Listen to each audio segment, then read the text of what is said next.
Enfin, globalement, rappeler le contexte.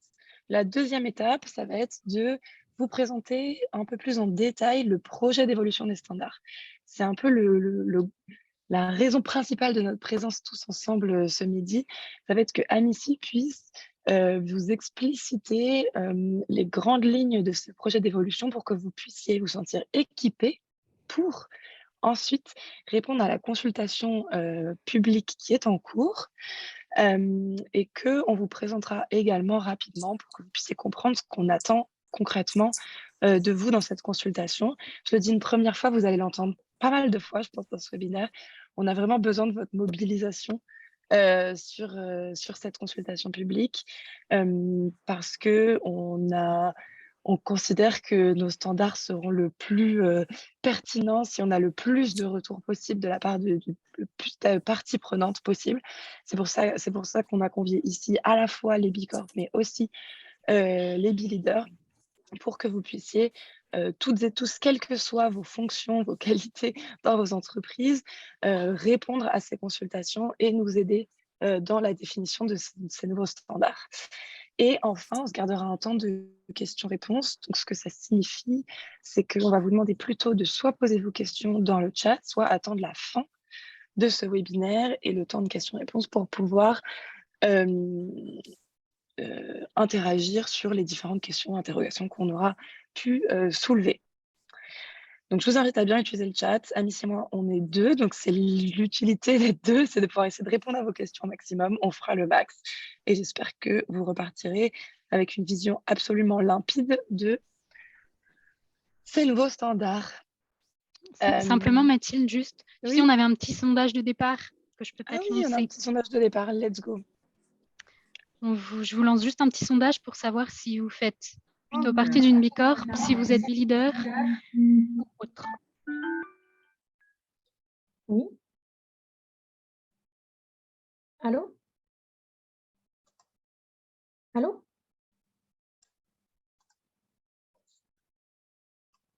Anaïs, je crois que vous êtes sur... Merci, voilà, pour le mute. Super. Bah, écoutez, j'ai une majorité de réponses. Et donc, c'est assez équilibré. On a pas mal de... c'est plutôt 50-50 entre Bicorp, B-Leader et un peu de autres. Donc, trop chouette. Merci beaucoup. Top. Merci beaucoup, Amici. J'ai beaucoup trop de choses qui s'affichent sur ma fenêtre. Donc, tac, voilà. Pourquoi les standards évoluent? Grande question que vous vous posez peut-être. L'objectif de cette évolution des standards, ça va être pour Bilab d'explorer un nouveau cadre d'exigence, d'accord, donc d'exigence de certification, basé sur des performances qui sont spécifiques, donc vous allez voir qu'on va avoir des sujets spécifiques, et obligatoires sur des sujets clés. Ce que ça signifie, principalement, vous allez voir, on va revenir un peu en détail sur tout ça, c'est que il va y avoir, contrairement à précédemment, quelques exigences obligatoires pour pouvoir être certifié Bicorp, au-delà d'un simple nombre de points, mais Amici va revenir là-dessus tout à l'heure. La raison pour laquelle ces standards évoluent aujourd'hui, c'est parce qu'on considère que les standards ont un rôle absolument fondamental dans la définition des bonnes pratiques des entreprises, que ce soit sociales, environnementales, sociétales, de gouvernance, et que donc, on a toujours considéré chez Bilab qu'il était de bon ton de les faire évoluer régulièrement et en tout cas de les challenger régulièrement. Et aujourd'hui, c'est un plus gros challenge que les versions précédentes qu'on propose dans cette nouvelle évolution. Aussi, on est dans un contexte de croissance du mouvement, d'évolution. Non. Est-ce que vous pouvez fermer vos micros, s'il vous plaît? Merci. Dans un contexte de croissance du mouvement, d'évolution, des différents défis, la RSE, la connaissance de ces sujets-là prend une grande ampleur. Et donc, l'idée, c'est de toujours garder cette notion de pertinence, de leadership et de re-questionner c'est quoi le leadership aujourd'hui sur ces sujets-là et qu'est-ce que ça signifie concrètement d'être une Bicorp et donc d'être leader sur ces sujets. L'évolution de ces standards, elle se base sur 3 piliers. Les 3 piliers, ça va être les 3 grandes lignes de mire qu'on va avoir pour définir ces nouveaux standards. Le premier pilier, c'est l'impact. Ça veut dire de concentrer la communauté Bicorp sur des pratiques essentielles qui répondent à des problèmes sociaux et environnementaux les plus urgents. Donc, de centrer la définition de ces nouveaux standards sur l'impact, évidemment, au cœur de la définition de ces standards. Ensuite, la deuxième notion, ça va être une notion de clarté. Une notion de clarté qui signifie en fait de faire en sorte que les parties prenantes et les entreprises comprennent facilement ce qu'est une Bicorp. Entre nous, vous savez que c'est pas toujours facile avec les standards actuels de décrire ce qu'est concrètement une entreprise certifiée Bicorp, puisqu'il y a autant de façons d'être Bicorp que d'entreprises. L'idée, ça va être, avec ces nouveaux standards, d'accroître la clarté de ces différents, de ce que ça veut dire qu'être une Bicorp, de la clarté des standards Bicorp, et donc de faciliter la communication des Bicorp vis-à-vis de leurs parties prenantes, faciliter la compréhension de ce que c'est qu'être une Bicorp vis-à-vis du grand public, enfin une notion de clarté générale. Et enfin, le dernier pilier de cette refonte des standards, ça va être un pilier d'adaptation aux besoins et aux attentes des parties prenantes. L'idée, ça va être de veiller à ce que les nouveaux standards répondent aux besoins et donc aux attentes des parties prenantes. C'est-à-dire qu'on parle beaucoup de l'importance de la prise en compte des parties prenantes en général dans notre moment, dans notre organisation. Et l'objectif, ça va être en développant ces nouveaux standards, ils soient absolument adaptés aux besoins, aux attentes des entreprises, des personnes qui les accompagnent, des autres parties prenantes, de la population, des collaborateurs, du grand public, etc. Tout type de parties prenantes qui gravitent autour de nous. Et ce qu'on souhaite, c'est qu'ils soient le plus adaptés à leurs besoins et à leurs attentes. C'est aussi la raison principale pour laquelle on réalise des consultations auprès des Bicorp, auprès du grand public, afin d'adapter au mieux ces nouveaux standards. Hop. Comment sont développés ces standards? Je vais vous rapidement comment ce processus d'évolution des standards se passe. Les standards de la certification Bicorp sont supervisés par ce qu'on appelle le Standards Advisory Council, qui est un conseil consultatif indépendant composé d'experts des standards sur pas mal de sujets précis, pas mal de géographies différentes. Et le processus d'élaboration de ces nouveaux standards, il a été conçu déjà depuis décembre 2020, le jour où on a annoncé une revue de ces standards. Il a été conçu pour être itératif tout en garantissant des possibilités de participation ouverte et inclusive de la part de toutes les parties prenantes, comme je vous disais précédemment, de Bilab. Donc, on a pas mal avancé. Donc là, on se situe dans la partie que vous voyez. Enfin, non, vous ne la voyez pas. Pardon, il n'y a pas la partie visible. On a d'abord eu l'annonce des standards. Il y a eu pas mal d'annonces intermédiaires qui ont été faites auprès des entreprises. Et on a eu, nous, au sein de Bilab, une première processus d'engagement des parties prenantes internes de Bilab. Donc on a participé à une consultation qui ressemble fort à celle à laquelle on va vous demander de participer. On a donné nos feedbacks et là, Bilab a publié un premier draft public. On va vous demander de consulter pour pouvoir répondre à cette consultation. Hop, et je laisse la parole à Amici. Oui, merci Mathilde. Alors, on rentre dans le vif du sujet pour vous présenter un petit peu ce projet des nouveaux standards. Donc, en introduction, ce qu'il faut savoir, c'est que la structure même des standards évolue et on a un nouveau cadre qui est proposé. L'objectif étant de se concentrer maintenant sur la performance de l'entreprise, sur 10 sujets clés et sur des actions spécifiques qui vont être associées à ces sujets. Donc, pourquoi Bilab propose désormais cette approche? Là, je vous renvoie à l'objectif d'impact dont parlait Mathilde. Par cette approche, on va mettre en lumière que l'action sur ces 10 sujets est vraiment ce dont on a absolument besoin aujourd'hui pour le monde dans lequel nous vivons. L'objectif étant de conduire collectivement la communauté Bicorp vers l'action sur ces sujets afin qu'on puisse ensemble créer le monde que nous voulons voir, donc c'est-à-dire une économie inclusive, équitable et régénératrice. Donc, le point clé à retenir, c'est que les nouveaux standards définissent un certain nombre d'exigences essentielles non négociables que chaque entreprise devra mettre en œuvre afin d'être certifiée B Corp. Pour vous faire un petit comparatif par rapport au système actuel, aujourd'hui, donc, une entreprise, l'obtention de la certification B Corp est conditionnée aujourd'hui à l'obtention des 80 points. Et alors, attendez 2 secondes, je suis désolée. Voilà, j'avais un petit problème de mon côté au niveau de mon écran. Donc actuellement, la certification est conditionnée à l'obtention d'un score de 80 points dans le BIA et les entreprises ont une grande flexibilité aujourd'hui et par conséquent une multitude de voies différentes pour atteindre ce score. On dit qu'aujourd'hui, c'est un modèle qui est compensatoire. Une entreprise qui est très bonne sur le sujet environnemental, mais qui l'est moins dans le sujet social, peut obtenir la certification. Et aujourd'hui, lors de la recertification, l'entreprise doit à nouveau obtenir au moins 80 points. Grâce à ce processus d'évolution, on s'éloigne maintenant de cette approche des 80 points et l'entreprise, pour être certifiée, devra répondre à ces exigences sur les 10 sujets. On le verra un peu plus tard que ces exigences, elles vont être contextualisées en fonction de la taille de l'entreprise et de son secteur notamment, et potentiellement de sa situation géographique. Dans un esprit d'amélioration continue, lors de la recertification dans les nouveaux standards, les entreprises devront démontrer qu'elles ont progressé.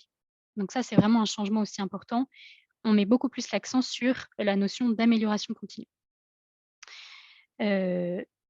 Simplement, en termes de philosophie générale, je veux dire, l'objectif de ce processus, ce n'est pas nécessairement de rendre la certification plus ou moins difficile.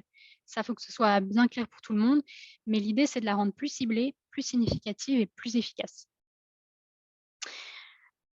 Alors, si on passe à la slide d'après, donc, à côté de ces 10 sujets principaux dont je vais vous parler juste après, on reconnaît aussi dans ces nouveaux standards qu'au-delà des 10 thèmes principaux, il y a plein d'autres thèmes en fait sur lesquels les entreprises peuvent avoir et auront sûrement un impact, qui ne sont pas directement liés à ces thèmes centraux. Donc, pour qu'on continue à avoir une vision vraiment globale de l'impact de l'entreprise, en plus d'un niveau spécifique de performance qui sera attendu sur les thèmes principaux, il y a un des thèmes en fait qui est appelé gestion de l'impact et dans lequel les entreprises seront tenues d'évaluer leur impact sur ces autres thèmes et de se fixer des objectifs transparents sur ces autres thèmes. Elles se fixeront elles-mêmes leurs objectifs, il n'y aura pas d'attente de niveau spécifique de performance sur les autres sujets. Dans ces autres thèmes, on va par exemple retrouver la santé et sécurité au travail, la satisfaction client, les achats locaux. Et c'est aussi dans cette partie d'impact management qu'on va retrouver les IBM, notamment, qui donc ne seront pas obligatoires dans la nouvelle version des standards, mais qui seront une option dans ce sujet d'impact management. Donc là, sur ce schéma, vous voyez, on voit bien comment ça va se matérialiser dans le BIA. L'idée, c'est de garder cet outil du B-Impact Assessment et de le structurer différemment, c'est-à-dire qu'on aura une partie avec les sujets principaux et une partie avec les autres sujets.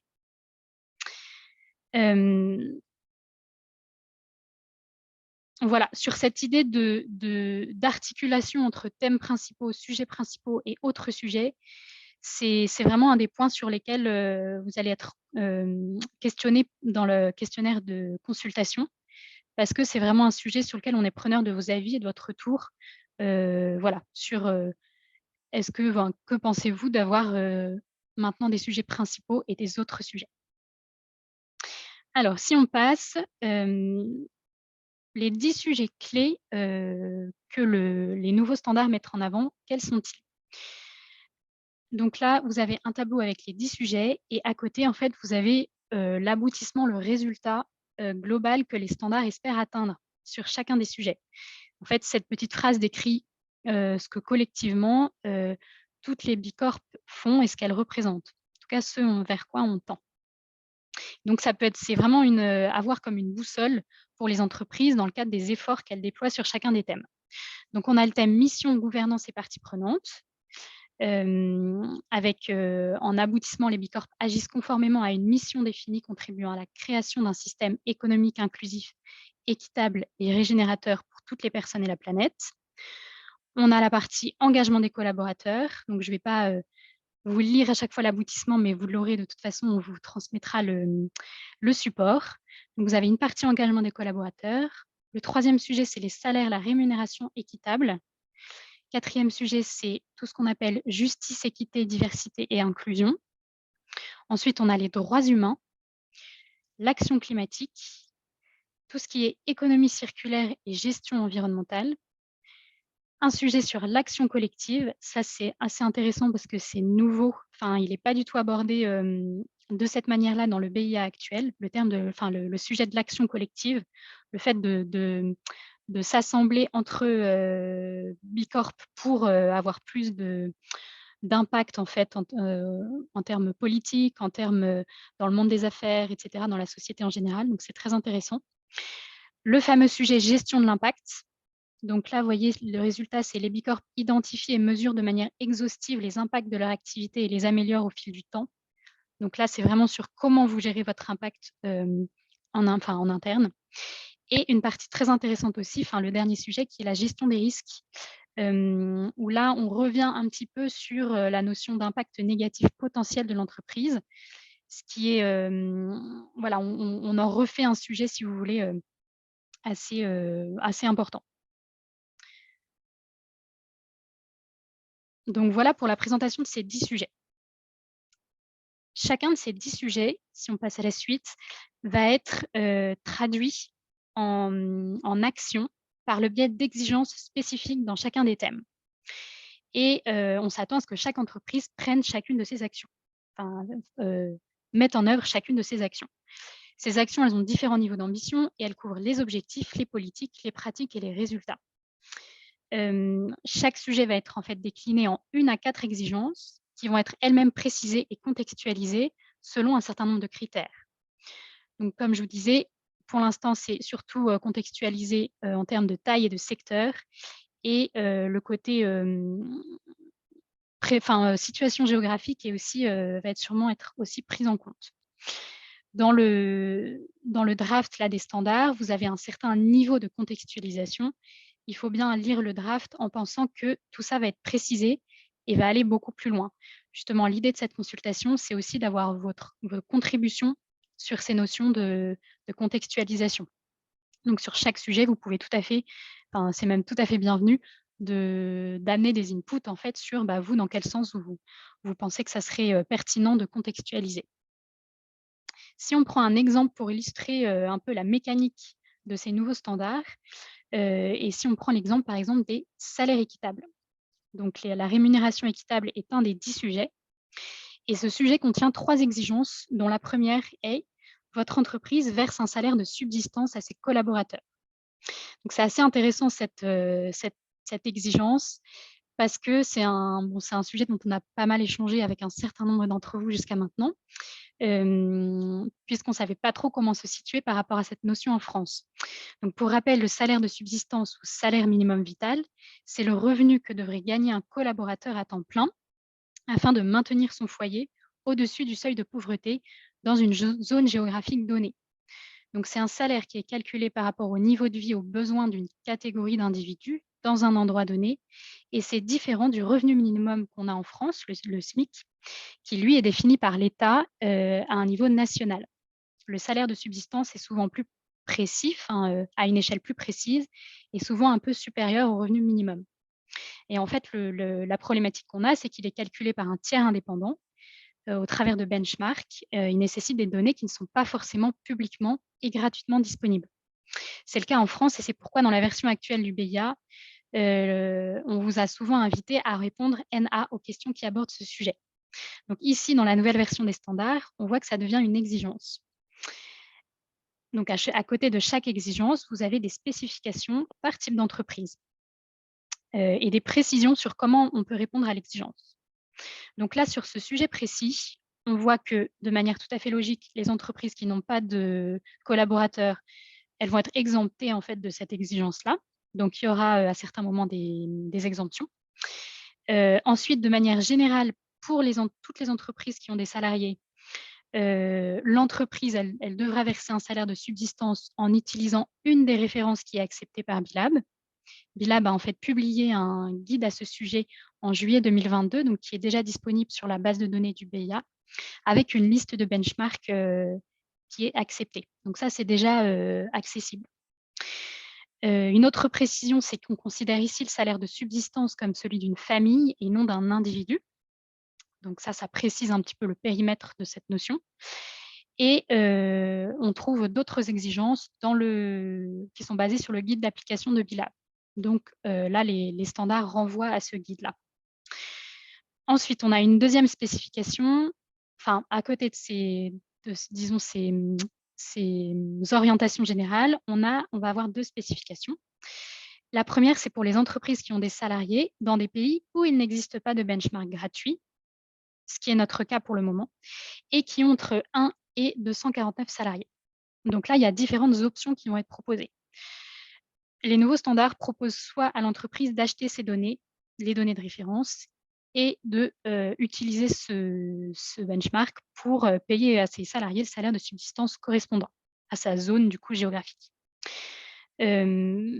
Bilab propose aussi que l'entreprise collabore avec d'autres entreprises pour faciliter l'obtention de données de référence.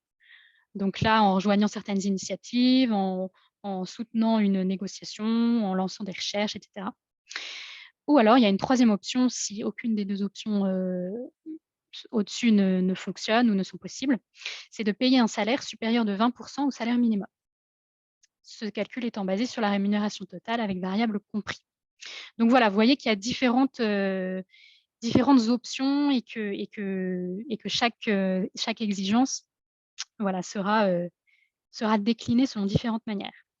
Sachant que la troisième spécification, c'est que pour les entreprises qui ont des salariés dans des pays où il n'existe pas de benchmark gratuit et qui ont plus de 250 salariés ou plus, là, Bilab demandera à l'entreprise d'acheter les données de référence pour pouvoir se conformer à ces données-là.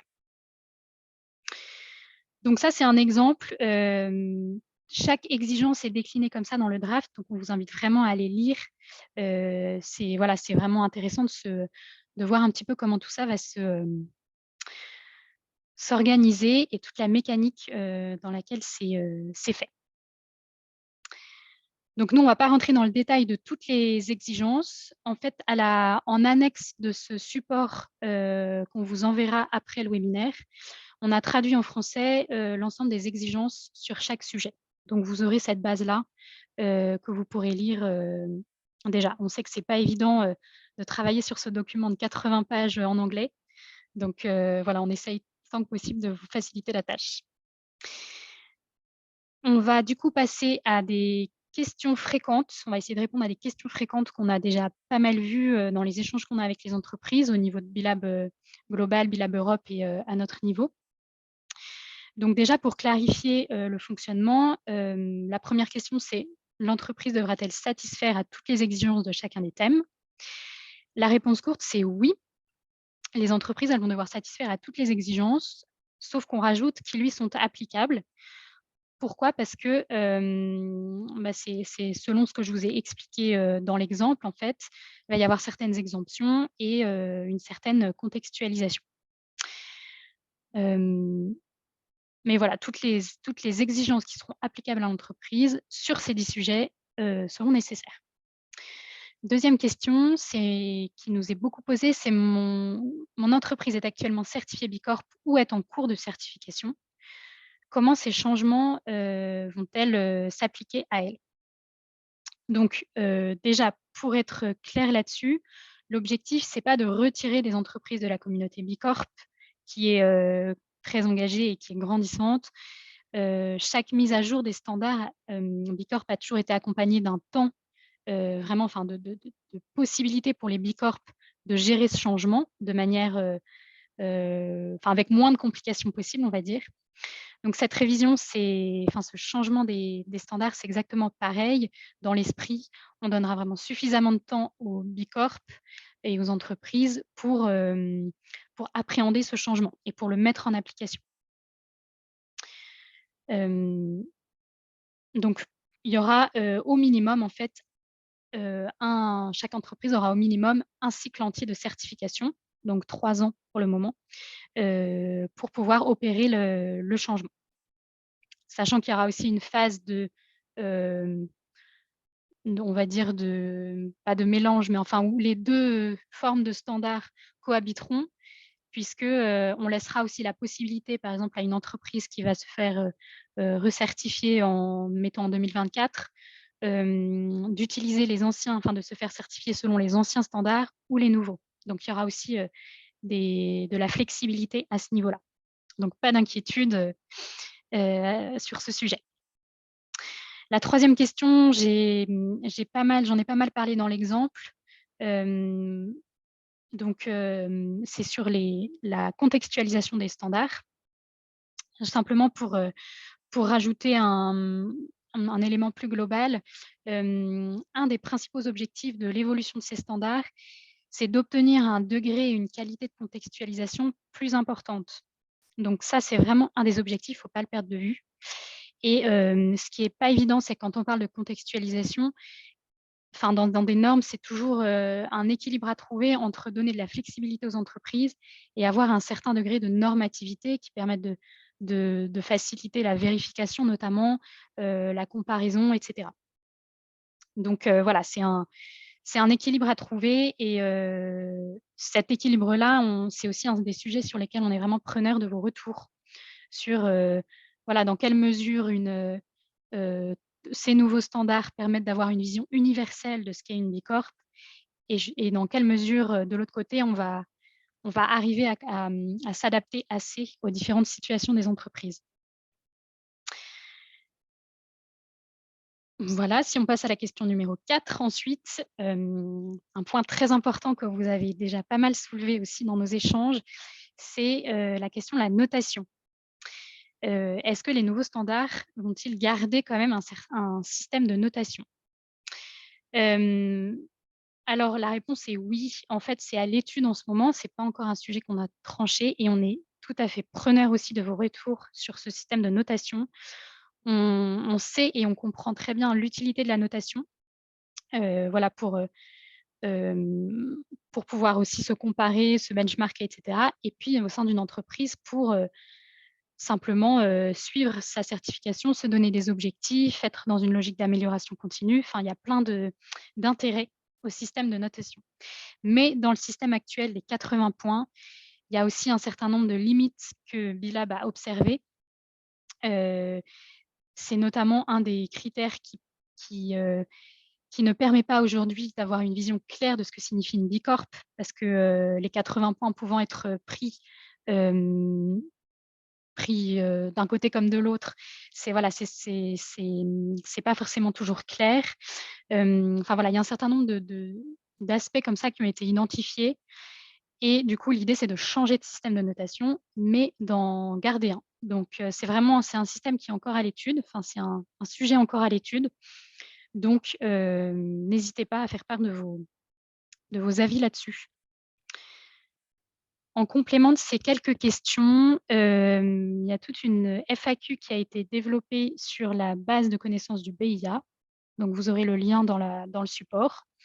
Voilà, où il y a déjà un certain nombre de questions dont il y a les réponses. Donc vous pourrez la consulter, si vous avez besoin. Et je repasse la parole à Mathilde pour qu'elle vous présente la consultation. Merci Amici. Peut-être avant de parler de la consultation, j'ai eu pas mal de questions dans le chat sur, le passage l'abandon des 80 points. Ouais. Est-ce que tu veux, que je remette la petite slide, qu'on a, justement sur le passage du système 80 points vers pas de points, pour pouvoir réappuyer sur sur ce sujet-là? Je pense que c'est Alors éminemment important de comprendre ça. ouais, parce que juste, il faut que je regarde les questions. C'est Alors la sur question, le c'était simplement une clarification, on abandonnait bien les 80 points.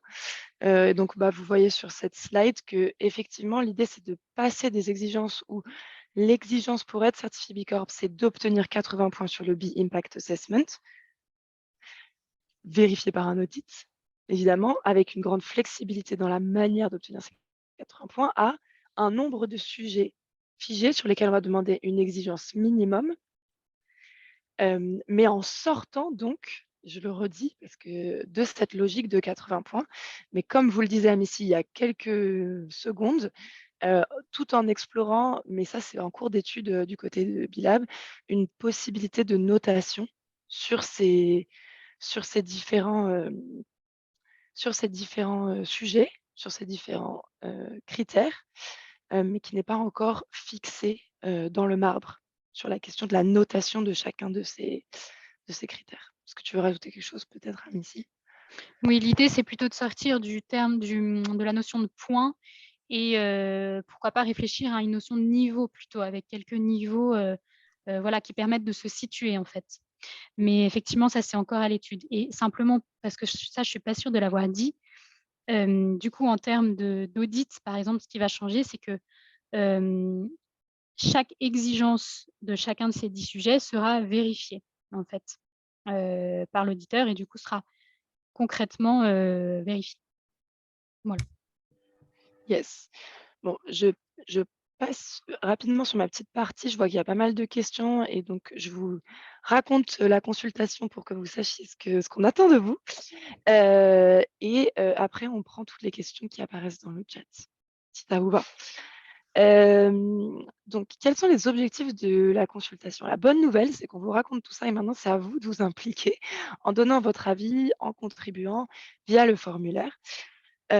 L'idée, ça va être de vous interroger sur, premièrement, la capacité de ces nouveaux standards qu'on vous présente à, selon vous, à traduire ce qu'est une entreprise leader, une B Corp, sur tous les sujets comme ici vient de vous présenter. Deuxièmement, de vous demander la mesure dans laquelle vous pensez que les standards sont applicables et réalisables pour les entreprises, votre entreprise, pour avoir du feedback un peu concret de la part des entreprises qui sont les vôtres, sur, l'applicabilité, le réalisme de ces standards, par rapport à votre réalité d'entreprise à vous. Et également, vous demander votre avis sur l'équilibre entre l'universalité des exigences et le besoin de contextualiser. Vous savez que nous, en tant qu'ONG internationale, on jongle souvent un petit peu entre les deux, entre ce besoin de pouvoir définir ce qu'est une B Corp à l'échelle mondiale et le besoin de contextualiser tout de même un certain nombre de questions, d'exigences à des contextes spécifiques, comme l'exemple du living wage que vous présentez à Missy juste avant était était un très bon exemple. Donc voilà, on va vous demander votre avis sur tout ça, parce qu'on sait qu'il est précieux. Et votre contribution sera vraiment au cœur du processus de développement des standards. Hem, je me permets une petite aparté personnelle là-dessus. Nous, on a participé à cette consultation, donc il y a à peu près 6 mois avec l'équipe. On a passé beaucoup de temps pour faire des feedbacks constructifs et vraiment décortiquer, toutes, les inquiétudes et zones d'ombre qu'on pouvait avoir par rapport à la version à l'époque des standards. Et je ne vous dis pas ma joie de voir à quel point, le processus itératif a fonctionné, de voir toutes les petites remarques qui ont été, prises en compte, de voir ce projet évoluer, avec une réelle prise en compte, de la consultation, en tout cas, de notre consultation interne, de la vôtre, hem, quand vous aurez fini de donner votre avis. Voilà, donc vos commentaires sont pris en compte vraiment, sur cette phase-là pour définir la nouvelle, itération du projet pour début 2023.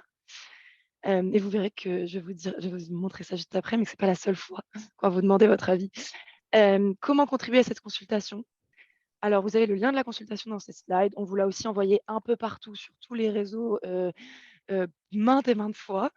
Vous aurez compris qu'on a bien envie que vous participiez à cette consultation. On vous demande aussi de lire le projet des standards. On a essayé de vous donner des clés pour pouvoir mieux comprendre ce projet. Vous allez voir qu'il y a toute une partie que vous pouvez, plus ou moins sauter parce qu'on vous a réexpliqué le contexte et cetera. Mais sur les standards en tant que tels, sur les exigences, sur les différents sujets, on vous invite vivement à lire ces standards, à vous en imprégner pour pouvoir faire le feedback le plus, précis et le plus, qualitatif possible et donc ensuite donner votre réponse à l'enquête. Hem Voilà, les thèmes qui vont être abordés dans les enquêtes, ça va être la pertinence et des standards quant au leadership qu'ils reflètent, l'applicabilité, la faisabilité, je vous l'ai dit, la cartographie des pratiques exemplaires qui pourraient être prises en compte. On va vous demander si en tant qu'entreprise, vous avez, vous, des pratiques que vous considérez qui ne sont pas assez prises en compte et cetera pour étendre étendre la cartographie des pratiques exemplaires qu'on pourrait prendre en compte dans ces standards. On va aussi vous interroger sur le rôle des IBM. Donc IBM, j'ai eu la question tout à l'heure, modèle d'affaires à impact dans les nouveaux standards et l'évaluation de tous les autres sujets qui sont en dehors des 9, vous avez vu, sujets principaux. Voilà, donc globalement, on va vous demander votre avis sur un peu sur tout et les petits conseils qu'on aimerait vous donner pour répondre à cette enquête, c'est premièrement, répondre au moins aux questions générales du début du formulaire, qui nous permettent d'évaluer votre perception de l'impact et de la faisabilité des standards dans leur ensemble. Vraiment, si vous n'avez pas forcément le temps de donner votre avis, sur tous les sujets, précis, ce qui est facultatif, c'est déjà précieux pour nous d'avoir la réponse aux questions générales du début. Et ensuite, si vous pouvez explorer et donner votre avis sur autant de sujets que possible, c'est génial. Si nécessaire, si ça prend par souci de temps, de donner la priorité à des sujets que vous connaissez le mieux, qui vous intéressent, sur lesquels vous avez une connaissance qui vous permet de répondre facilement, aux questions spécifiques sur les différents sujets. Et nous, notre objectif, un peu notre petit, objectif interne, c'est, que chaque répondant donne son avis sur au moins 3 sujets, en plus de répondre aux questions générales, pour pouvoir balayer un peu tous les sujets avec, tous les répondants, de la consultation. Voilà et pour terminer et on aura un quart d'heure de questions-réponses, c'est génial. Les prochaines étapes du développement des standards. Donc là, nous sommes, en octobre 2022, on est sur la phase de consultation, vous l'avez bien compris, hem, qui va, s'étendre jusqu'au 15 novembre, date butoir, je le répète, 15 novembre, date butoir de la consultation et à partir de laquelle il va y avoir une nouvelle itération du draft, des nouveaux standards et on va avoir une phase de test à partir de avril 2023, sur cette nouvelle itération des standards. Ensuite, il y aura encore une nouvelle itération, puis en septembre-octobre, une deuxième consultation du public, donc sur laquelle on vous redemandera par rapport à l'année d'avant, donc à maintenant, hem, avec toutes les itérations qui auront été faites, ce que vous pensez des nouveaux standards, avec l'objectif d'avoir une revue finale des standards fin 2023 pour un début de déploiement sur le début d'année 2024. Je précise tout de suite, avant qu'on passe aux questions, que vous voyez, donc c'est dans assez longtemps, donc la phase de déploiement, elle n'est pas encore disons que c'est pas encore le sujet, principal, de travail sur lequel est Bilab. On est encore sur la définition des standards. Il va y avoir beaucoup de flexibilité dans ce déploiement. Nous, on va travailler vraiment main dans la main au niveau des marchés pour que ça se passe bien. Donc vraiment, n'ayez pas d'inquiétude, sur, le déploiement de ces standards, notamment dans le cadre de la recertification. On va pouvoir répondre aux questions, mais vous verrez que tout est prévu pour que, ça se passe bien. Juste, voilà, on vous invite à rester au fait de tout ça. Si on vous propose des phases de test, si ça vous intéresse, ben, de participer à ces phases de test et de vraiment vous investir dans ce processus parce que c'est le vôtre autant que le nôtre. Voilà, je vous remercie beaucoup, pour, votre écoute. Et maintenant, on va essayer de monitorer un petit peu toutes les questions dans le chat. Peut-être que Amici, Oui, moi tu j'en les j'en as ai un peu vues. ouais. il y a un point spécifiquement, je pense, sur lequel on peut revenir. C'était une question de Mathieu sur un petit peu comment on va s'organiser le volet impact management. Et je voudrais aborder aussi du coup la question des impact business models à ce sujet. Je pense que c'est important aussi de vous en parler. Voilà, donc le sujet gestion de l'impact, c'est un peu particulier parce que c'est un des 10 sujets principaux sur lesquels vous allez être, sur lesquels l'entreprise sera évaluée dans les prochains standards. Et en même temps, c'est un sujet qui comporte les autres sujets du BIA qui ne sont pas compris dans les sujets principaux. Donc, c'est pour ça que c'est un petit peu, peut-être que Mathilde, on peut revenir pour illustrer ça sur la dis-moi, slide. La slide introduction, dans le projet des nouveaux standards. OK. Ici, on voit les 10 sujets Ouais.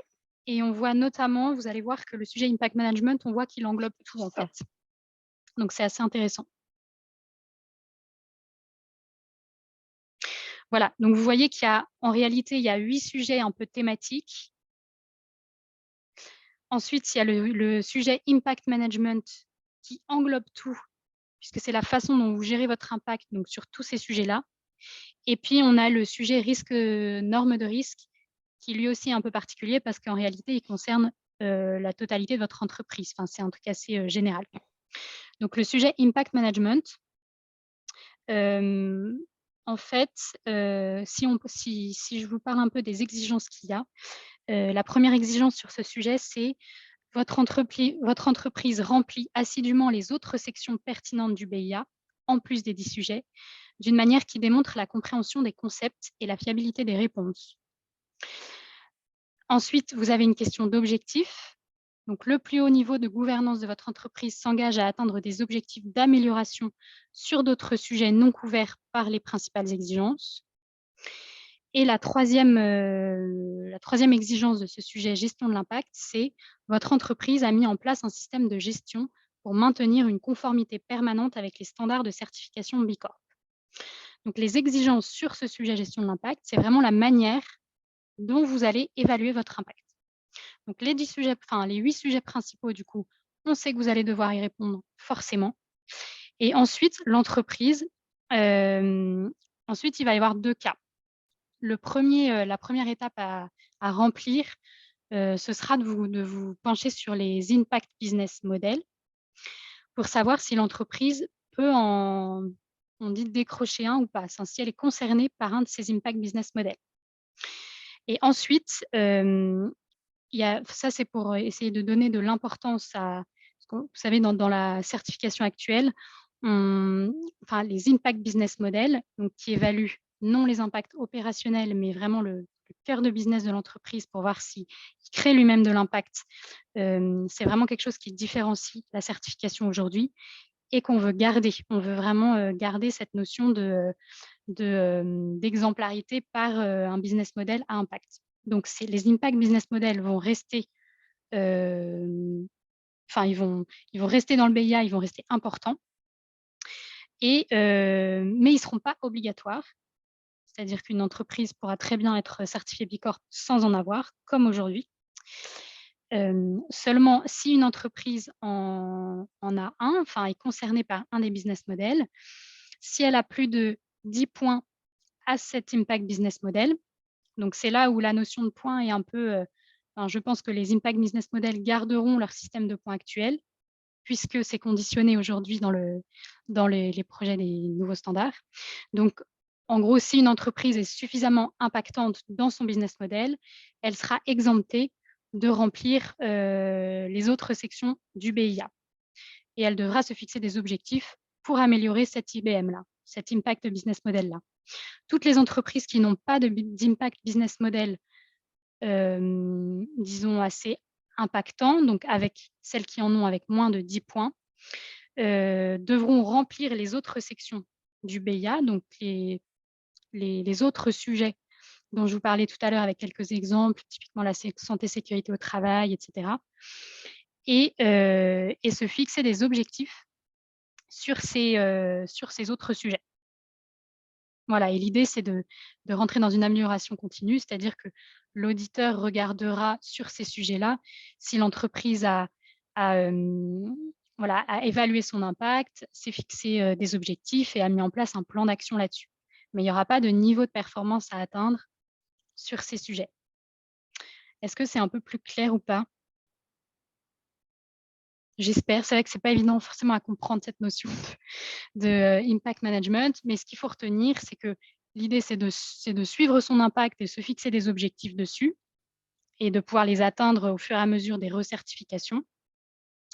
Et que là-dedans, le sujet des impact business models vient, si vous voulez, en option dans ce sujet-là et permet de se concentrer sur l'impact business model si on en a un assez impactant et de ne pas d'être exempté des autres sections. L'idée, c'est pour pouvoir dire qu'une entreprise ne doit pas et en même temps remplir les 10 sujets obligatoires et en même temps remplir tous les autres sujets du BIA et en même temps remplir les sections impact business model, quoi. C'est un peu de pouvoir concentrer les efforts sur ce qu'il y a de plus impactant pour l'entreprise. Alors, il y a Élodie qui Ouais. répond, quand tu dis sur les autres sujets, c'est les 8 sujets, mais dans la partie impact management. Non, quand je dis Non. les autres sujets, c'est, tu vois, c'est tous les petits sujets qu'on voit apparaître en dessous de impact management là. Donc, par exemple, les questions de quoi, par exemple, de la politique de don de l'entreprise, en fait, elle ne va pas apparaître dans un des 8 sujets, enfin des 9 sujets à gauche, dans la partie gauche de l'écran. Et du coup, ça sera un des autres sujets sur lequel l'entreprise peut se fixer des objectifs.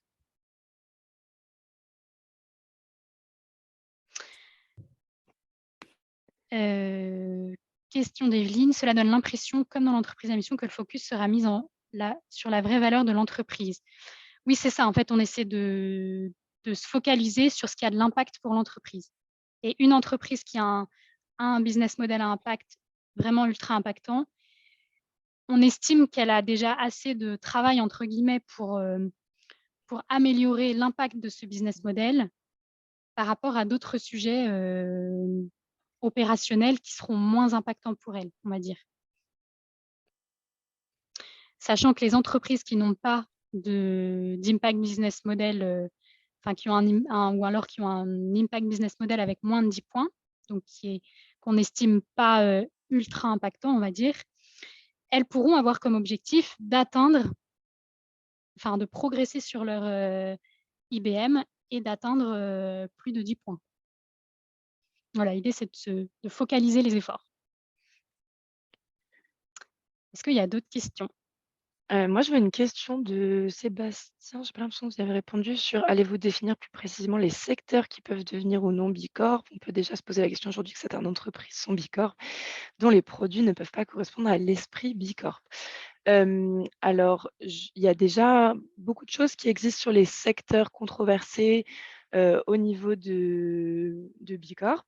Je ne sais pas si, Sébastien, tu es familier avec la page ce qu'on appelle les controversial issues qu'on trouve sur le site web global. Ce sont tous les sujets pour lesquels Bilab a identifié un risque et donc pour lesquels soit on va donner les conditions d'éligibilité des entreprises, soit carrément dire que l'entreprise sur ce secteur-là est inéligible, soit définir un certain niveau des exigences supplémentaires pour que l'entreprise reste éligible. Concernant les certifications risquées, le vrai changement tout de même de ces standards, Ami, si tu me compléteras, c'est qu'on était sur des standards où on valorisait en points positifs toutes les bonnes pratiques et on avait un questionnaire qui évaluait sans être noté les risques associés à la certification de l'entreprise. Aujourd'hui, ce qu'on appelle les risques standards, ils sont inclus dans les exigences de performance de l'entreprise. Donc, c'est une façon aussi de revaloriser la la question des risques liés à une certification, à une entreprise, ou surtout aux impacts de l'entreprise, de manière plus poussée, en tout cas plus évidente que dans la version actuelle du Impact Assessment. C'était aussi une critique qui avait été formulée du fait de ne pas prendre en compte ces questions un peu négatives de risque et et à laquelle on apporte une réponse en ajoutant ce sujet de risque standards au sein des sujets principaux dans les core topics. Donc, c'est une question qu'on suit de près, cette question-là. Et je pense que c'est un élément de réponse, cette nouvelle exigence des risques standards.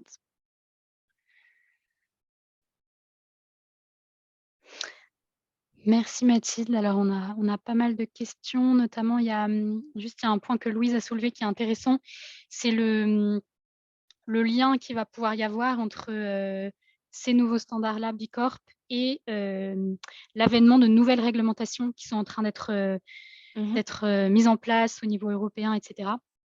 Et donc, oui, l'idée, c'est vraiment au maximum qu'on puisse d'aligner en fait les différents standards pour aligner les choses et que ça rajoute pas aussi beaucoup de travail aux entreprises pour avoir des standards complètement différents. Après, ce qu'il faut savoir, c'est que c'est des standards, notamment les nouvelles réglementations européennes, elles sont en train d'être définies. Donc, c'est comme nous, en fait, c'est en train d'être construit. Et du coup, c'est pas forcément évident de voir comment l'une et l'autre des réglementations va évoluer, quoi. Mais oui, dans l'esprit, c'est tout à fait... en tout cas, Bilab a tout à fait ça en tête dans la construction de ces standards. Et oui, sur la question des traductions, vraiment, on est notamment en lien avec Louise et Bilab un peu pour voir comment améliorer ce point. On sait, c'est pour ça aussi qu'on vous a proposé ce webinaire en français, pour vous donner une vision déjà bien complète de l'esprit de ces standards et des grandes évolutions. Il faut que vous soyez au clair là-dessus.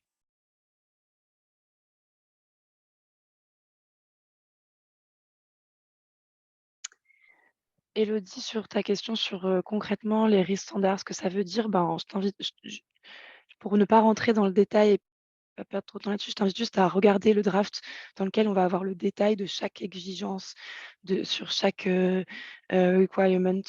Et je pense que ce sera même plus complet que ce que je pourrais te dire là en 1 minute.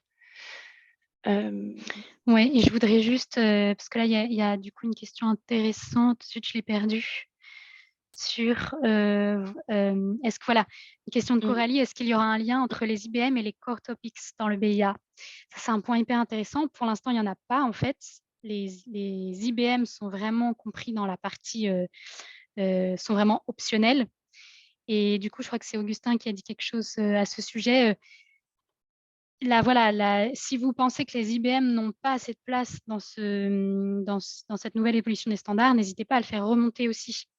C'est vraiment à ça aussi que sert la consultation, parce que c'est vrai que dans la version actuelle des nouveaux standards, ils sont mis comme une option parmi les autres sujets. Donc c'est un peu comme c'est vrai qu'on met en lumière beaucoup plus 10 sujets principaux. Aujourd'hui, les IBM étant le truc un peu incroyable du BIA, c'est vrai que là, dans la version des nouveaux standards, la balance est un peu revue, quoi. Donc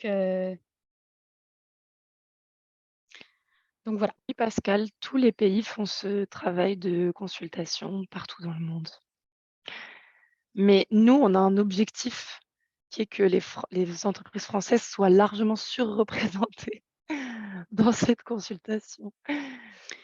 Du coup, pour finir, on vous propose, yes. on lance le dernier petit sondage, Mathilde, avant de clôturer, parce qu'il est Allez, l'heure. allons-y. Hop, je lance. Pour savoir un peu comment vous ressortez de ce webinaire. Est-ce que vous êtes enthousiasmé, motivé? Vous allez tout de suite aller répondre au questionnaire avant même de déjeuner? Est-ce que vous avez encore besoin de creuser le sujet, mais vous allez quand même répondre au questionnaire? Ou alors est-ce que vous êtes un peu dubitatif sur cette évolution, mais bien sûr, vous allez aller tout de suite l'écrire dans le questionnaire. Si vous n'avez pas Super, compris le ben message, je ne sais plus quoi dire. bon, on a la grande majorité qui a encore besoin de creuser le sujet, mais qui va aller répondre au questionnaire, donc c'est super. Merci beaucoup. Voilà, on reste à votre disposition si besoin, si vous avez des soucis pour la consultation ou quoi. Et on vous remercie pour votre super mobilisation pour ce webinaire.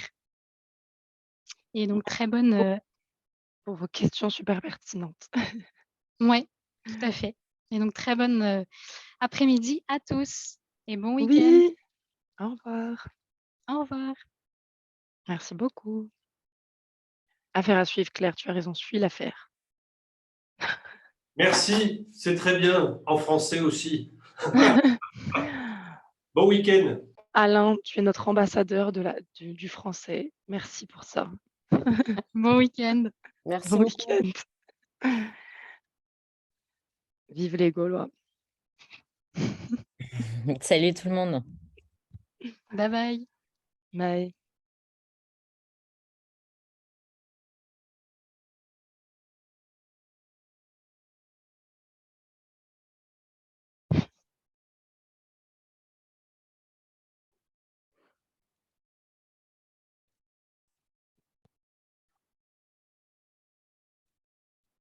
Bravo les filles. C'était Attends, trop j'attends que tout top. le monde parte. On peut supprimer les gens. Ah, Supprimer. vous êtes à Darwin, les filles? Yes. Trop bien. Ah oui, je vois Tic. Je t'ai pas proposé parce que je me suis doutée qu'avec le webinaire, tu préférais être Ouais, bien. tranquillement Ouais, chez ouais, toi. ouais. Mais juste, il y a encore des gens, hein, les filles. On parle de rien de J'arrive. confidentiel. J'arrive. Non, Je non, pense mais pas bon. que tu puisses les... Tu peux pas les Ah si, sortir. je peux. Ah non, alors attention parce que ça veut dire que la dernière fois qu'on Ouais. a fait ça avec Billy Leader, la personne après, elle était blacklistée du Zoom. Ah Elle oui, pouvait oui. plus revenir. Ouais.